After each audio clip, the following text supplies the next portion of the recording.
Until you make the unconscious conscious, it will direct your life and you will call it fate.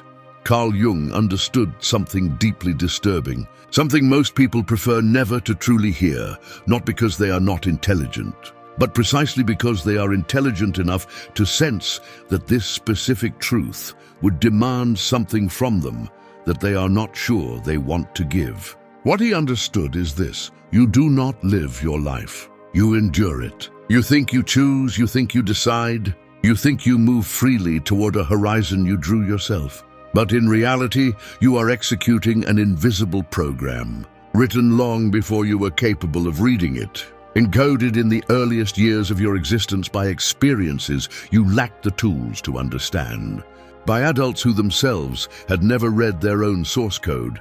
And the most dizzying part of all this is not that this program exists. It is that it looks exactly like you. It does not feel foreign to you. It does not feel imposed. It speaks with your voice. It reasons with your justifications. It moves with your silhouette. It knows your declared values, your displayed principles, and it knows how to use them to mask its own operations. That is why it is so difficult to detect. An enemy that resembles you so closely does not need to hide. It blends into what you call you and rules from there.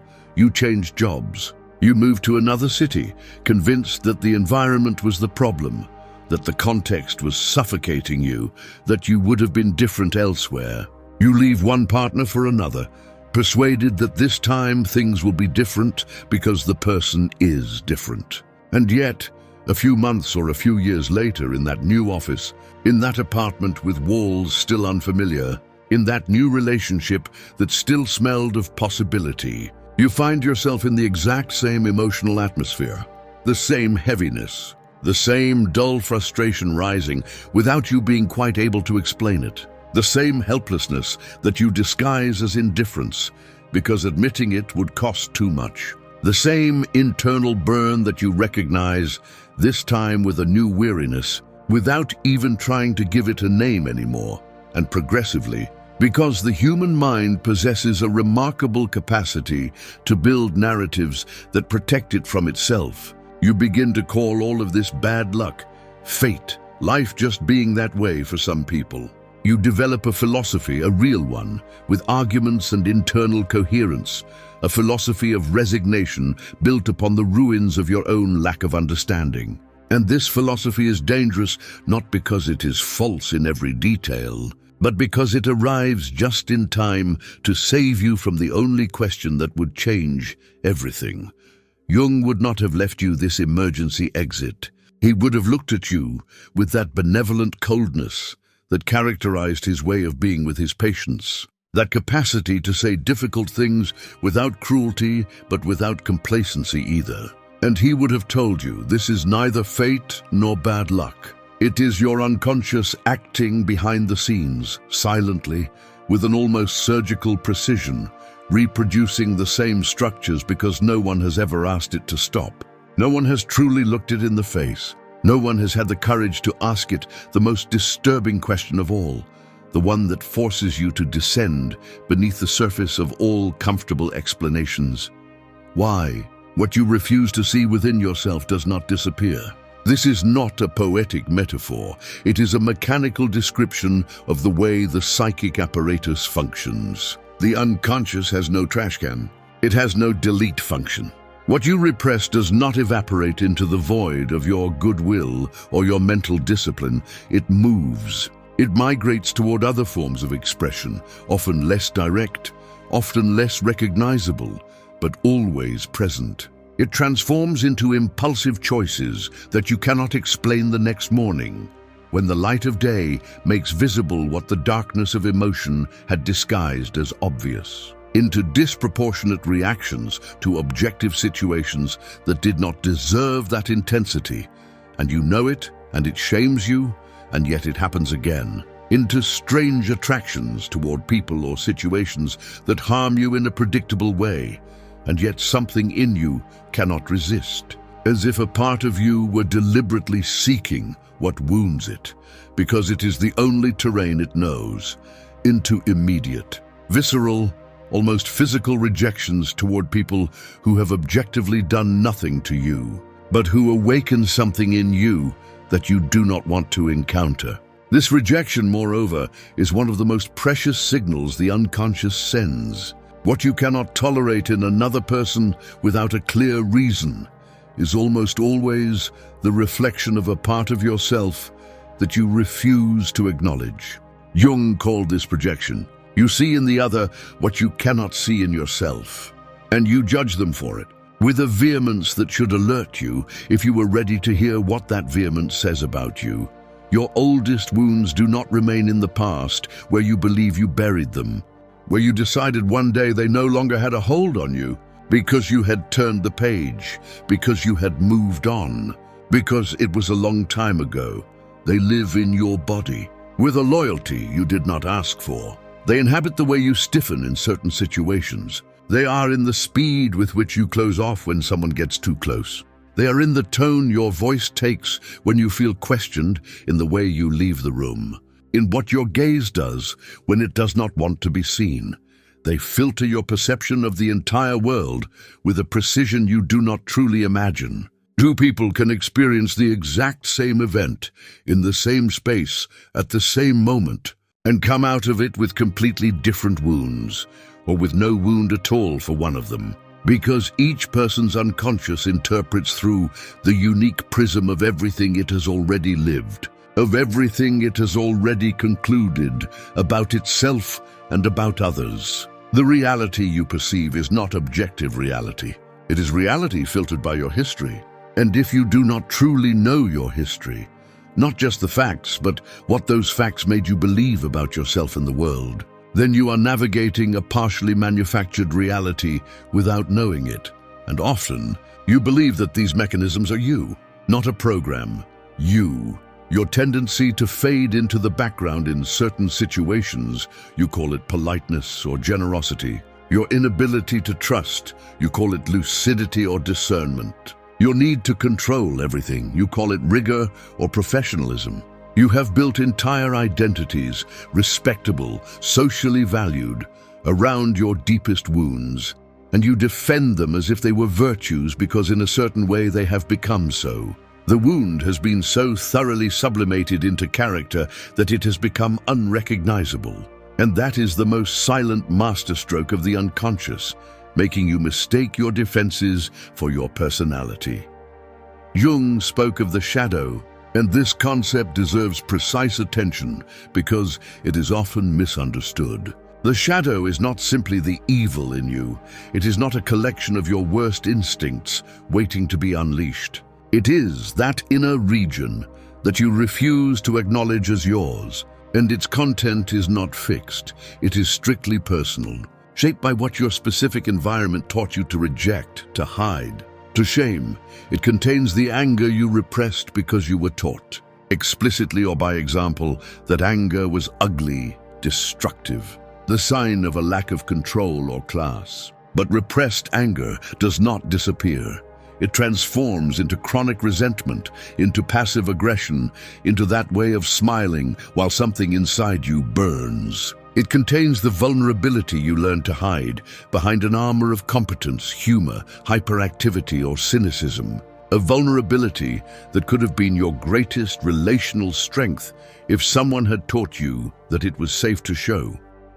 It contains the desires you do not dare admit even to yourself alone in the dark, because they contradict the image you want to project and the image others have built of you, to which you have progressively submitted. It sometimes contains entire capabilities, intelligences, forms of creativity or ambition that you never dared to own, because to shine would have meant betraying someone in your original environment, outshining a parent, breaking an implicit family loyalty, leaving a group of belonging that defined itself precisely by what you did not dare to become, and what you refuse to see does not remain silent because of it. It speaks constantly, but in a language you do not immediately recognize as your own because it does not pass through consciousness. Someone who represses their anger does not make it disappear.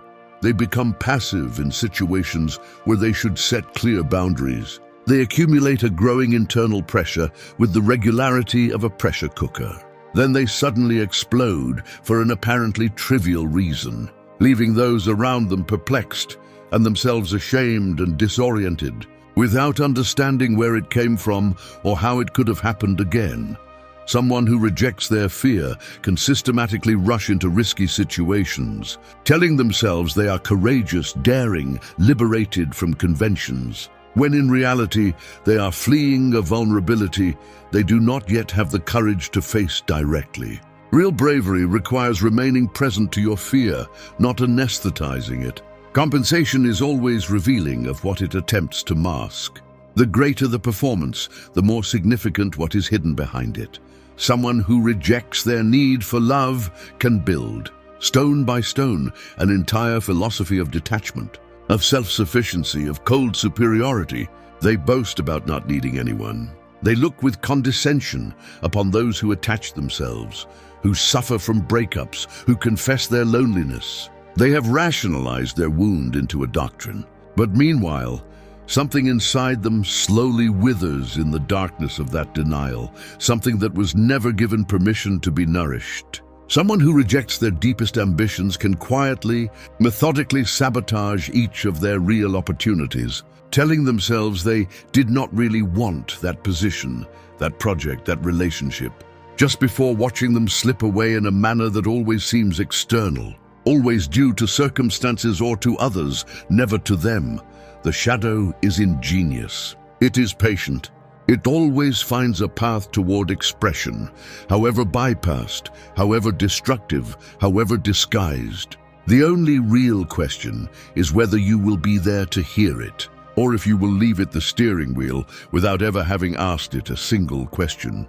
The trap becomes particularly subtle, and this is where Jung was most uncomfortable to read, when you believe you are reasoning. When you perceive yourself as someone thoughtful, analytical, conscious. Because the human brain is remarkably gifted, with an almost admirable efficiency, at constructing a posteriori justifications for decisions made long before by the unconscious. Rationalization is not a sign of intelligence. It is a sign that intelligence has been put at the service of the unconscious to defend its choices after the fact. You believe you choose a partner out of love, out of deep compatibility, out of an authentic meeting of two worlds. And perhaps all of that is true on the surface. But beneath that surface, you are often replaying a family script as precise as a theater screenplay, choosing people who reproduce an emotional dynamic that feels normal to you simply because it is familiar. Familiar does not mean healthy. Familiar means known since childhood. And the familiar, even painful, even exhausting, always holds an appeal for the unconscious that the new cannot match. Because the new is a threat even when it is better, and threat activates the most archaic defense systems. Those that were programmed at a time when you had no choice but to adapt to what was there. This is why intelligent people, capable of analyzing with precision the toxic dynamics of others, find themselves repeatedly in relationships that destroy them. This is not stupidity. This is unconscious loyalty to a known emotional territory. You believe you are avoiding a conflict to remain calm, to not make waves, to be mature and reasonable. But behind this apparent wisdom, you are perhaps avoiding an internal confrontation that would force you to admit what you truly feel, what you actually need, and what you are no longer willing to tolerate, but do not yet have the courage to refuse explicitly. The peace you maintain on the outside is sometimes only the quiet surface of a war you refuse to fight on the inside. And this unfought war costs, silently, an enormous amount. You believe you are procrastinating due to a lack of motivation, a passing laziness, a situational disorganization. But behind a lot of chronic procrastination, the kind that returns to the same types of projects in the same types of situations, there almost always hides something deeper than a time management problem. Sometimes a fear of failure that whispers, if I do not truly try, I cannot truly be judged. Sometimes, more paradoxically but just as really, a fear of success that says, If I truly succeed this time, even more will be expected of me, and I will not know how to maintain that level. And the fall will be all the more visible. These two fears can coexist in the same person, paralyzing each other in a tension that looks from the outside like laziness and is collectively called procrastination, so that no one, not even you, goes looking for what is actually happening beneath that convenient label. Most people prefer distraction to understanding. This is not a moral judgment, it is an observation on human nature and what self-understanding actually costs. Because seeing oneself truly, without the filter of the ego, without the usual justifications, without the heroic or victim narrative that you maintain about yourself, depending on the day and the need, requires a form of raw courage that has nothing romantic about it, and that no one will come to applaud. It is not the spectacular courage of the warrior on a battlefield with witnesses. It is the much quieter, much lonelier, much less socially valued courage of the one who agrees to remain seated in front of their own darkness without immediately seeking to escape it, to minimize it, to transform it into something more presentable. It is infinitely easier to blame the outside world. Others who do not understand, who are too limited, too toxic, too unevolved to appreciate what you truly are. Society, which is structurally built against you and against people like you. The timing which was never right and never your fault. Bad luck, systemic, persistent, unfair. These narratives have an immense and immediate advantage.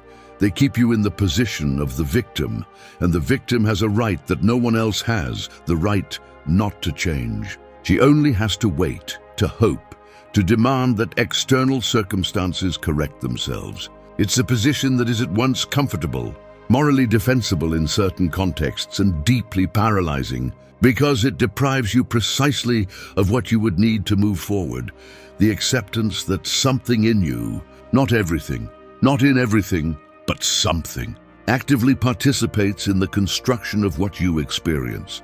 This is not an invitation to guilt. Guilt is another mechanism of the ego to avoid the real work. A particularly clever mechanism because it resembles moral conscience. Flagellating oneself, condemning oneself, telling oneself that one is fundamentally flawed is not lucidity. It is just another way to stay in the drama without changing anything. The true invitation here is to cold lucidity. To see simply, clearly, without dramatizing and without minimizing how you function, with the same neutrality that a mechanic observes an engine. Because what you can observe, you can begin to modify. What you refuse to observe continues to modify you instead. What you do not see, sees you. True lucidity begins precisely where you stop fleeing what controls you from within. Not in a great moment of dramatic revelation. Not in a crisis that forces you to reconsider everything, even if those crises have their utility.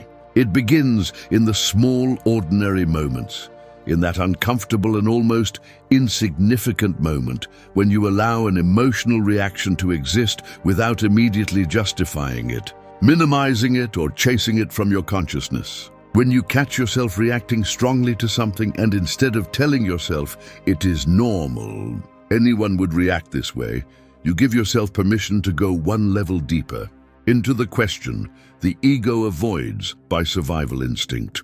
Why does this touch me to this extent here, now, in this specific context? What does this reaction defend? What does it protect? What is it afraid of losing or seeing? When you notice that certain emotions always return in the same types of contexts, with the same internal texture, the same intensity, almost the same emotional color, and you accept to see in them not a fatality or a character flaw, but a message. Precise information about what has not yet been integrated, not necessarily resolved in the sense of a complete and definitive healing, but seen, acknowledged, named. Because what we name loses part of its automatic power over us. When you agree to ask yourself the questions that trigger fear because they have no comfortable answers.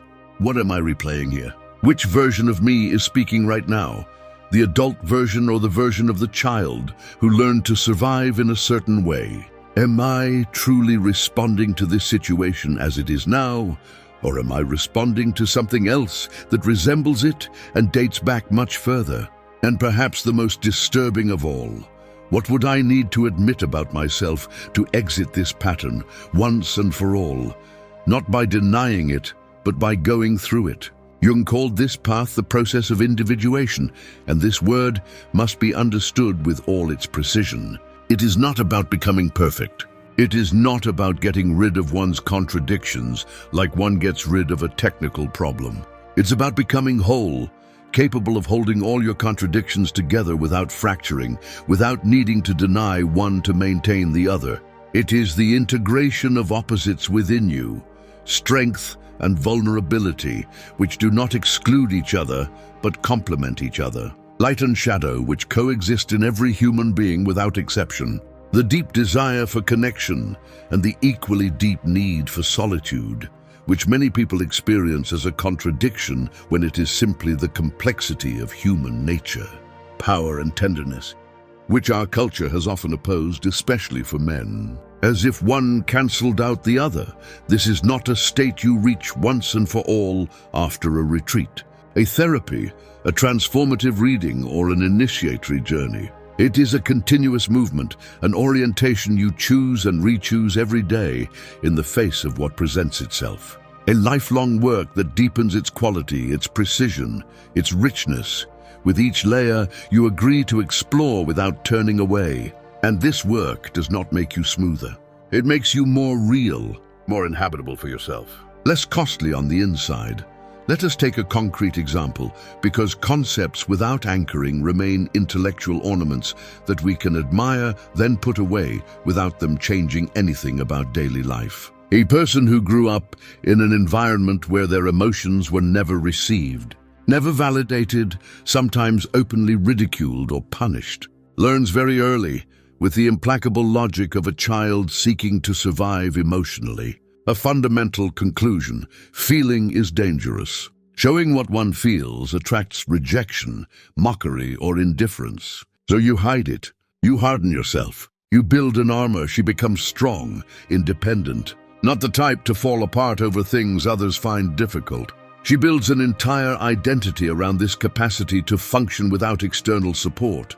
And this identity often earns her admiration and respect, because our culture values precisely this image. And this social validation reinforces the mechanism. Why question it if everyone tells you it is a quality?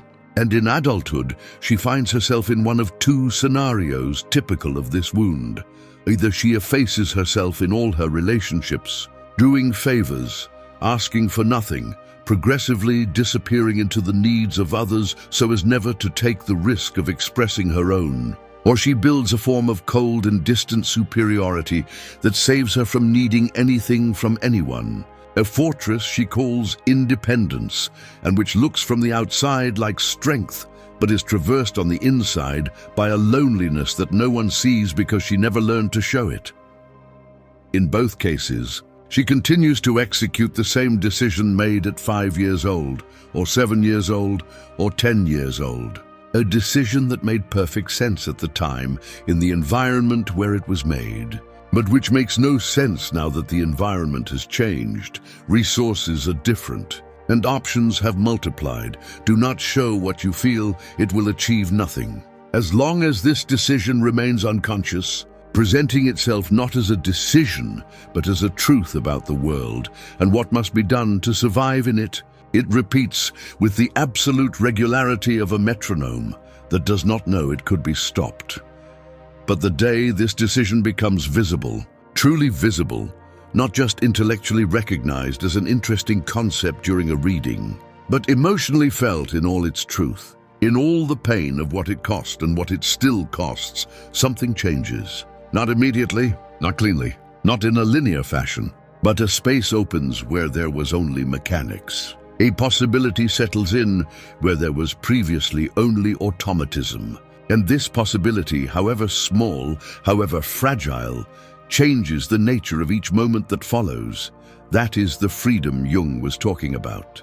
not an absence of constraints, not a life delivered from all difficulty, not a state of permanent grace that one would reach after enough work on oneself, but this new and deeply precious capacity to see what acts within you before it decides for you.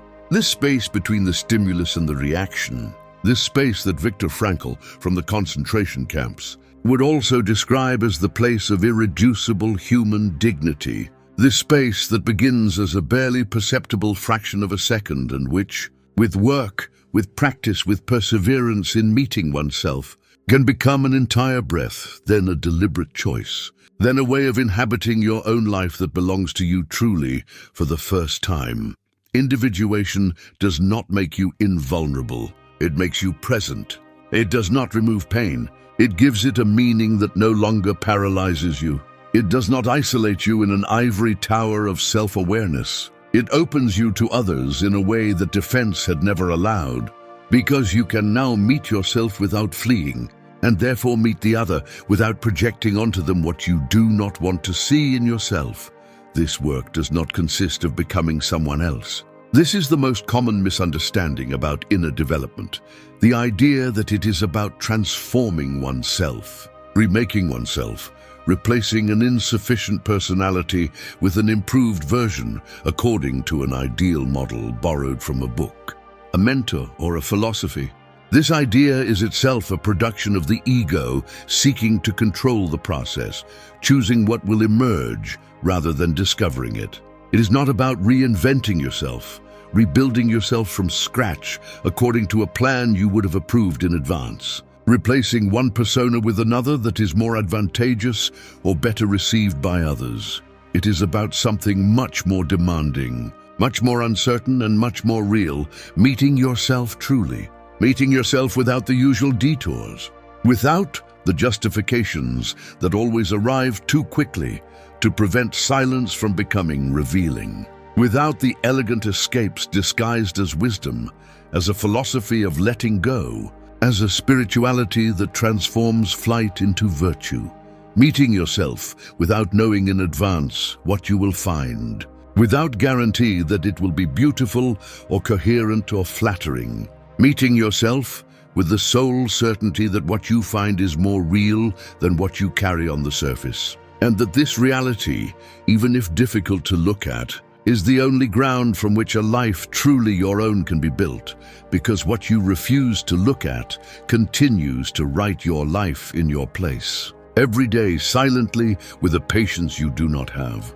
It is in no hurry you're unconscious. It has no reason to be. It has all the time in the world.